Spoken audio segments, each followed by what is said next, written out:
Hi everyone, my name is Kimberly Knighton and this is my presentation for our final in rhetorical criticism.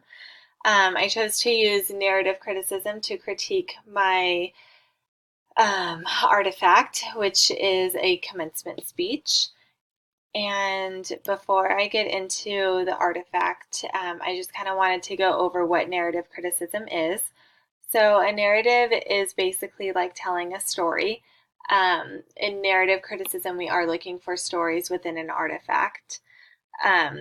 This type of criticism was developed by Adelaire MacIntyre, and narratives ultimately allow people to interpret reality by organizing experiences and sharing how they are ultimately connected. There are four characteristics that the artifact has to have in order to use the narrative criticism. The first characteristic is that it has to be comprised of at least two events. The second characteristic is that the events are organized in some type of time order. So it can be like chronological, or it can also have like a flashback or a flash forward. There just has to be some type of concept of time, like beginning, middle, end. The third characteristic is that it includes some type of causal or contributing relationship among events in the story. So basically, all the events in the story have to kind of be related in some way. You can't just have A and C and not have B to kind of connect the two. They have to all be contribute to each other to make the story. And the last characteristic is that it must be about a unified subject. So, as I mentioned, the artifact that I decided to critique is a commencement speech given by Sheryl Sandberg in 2016. It's at UC Berkeley. For those of you who may not know Sheryl Sandberg, she is a former Google employee. She graduated from Harvard University in 1995, and she went on to work for Google, and she became the vice president of the Global Online Sales and Operations Department. And then she eventually became Facebook's first COO, and that was in 2008. But in addition to all of that, and probably her most important role, is she's an advocate for women in the business world.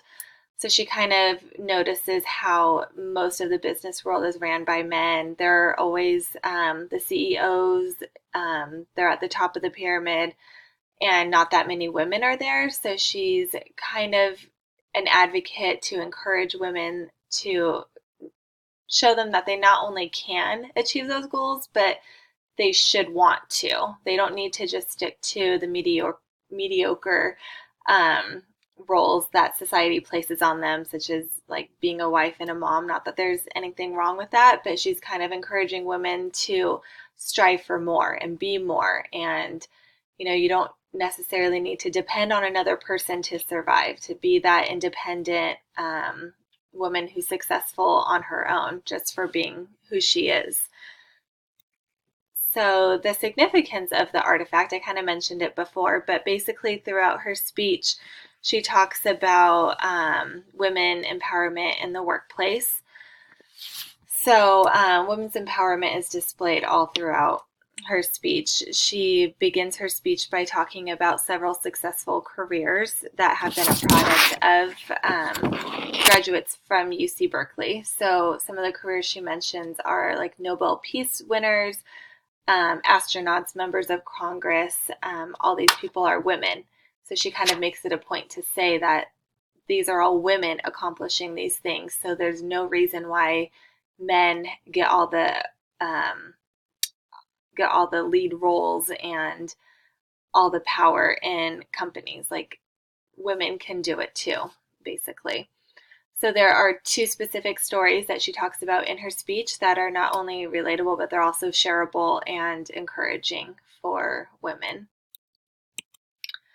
So the first the first story that she talks about in her speech is about her grandmother, who actually kind of came from not the best circumstances. She had to drop out of high school to kind of help her family out. She grew up in boarding school, just not the best circumstances, and she actually went to Berkeley and got her degree. So Sandberg kind of like makes it a point to show that her grandmother is like one of her biggest encouragers and inspirations, um, and how her grandmother kind of overcame all these obstacles to still graduate from college and like attain a degree and to have bigger goals for herself than what society had said or what society would put on someone. The second story that Sandberg talks about comes shortly after. She kind of changes her tone a little bit. It's, if you listen to this speech, it's a very somber tone. So she talks about the sudden death of her husband. Um, so Sandberg obviously didn't plan for that. She was successful already on her own, but she notes that there's so many women out there who don't have the luxury that she had. So she kind of uses this story to encourage her female audience to just make plans of their own. Like, don't make your life revolve around another person. Be successful for yourself.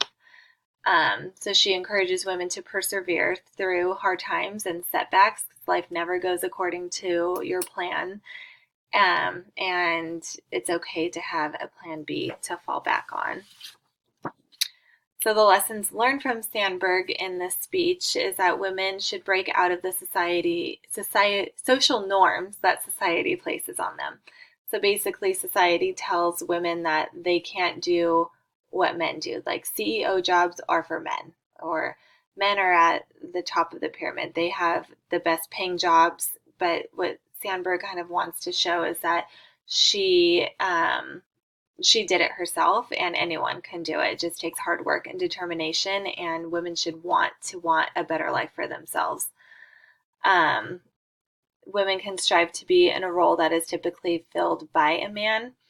And one of her main, I would say, themes, and something that she kept repeating throughout her speech, is that when life does not go according to your plan, choose option B. You should always have an option B with whatever it may be, whether it's, you want marriage and a family, well, that's great, but you can also aim higher and want a degree and a career. Like, you can have it all. And Sandberg was married, she had kids, she had the job, she had everything.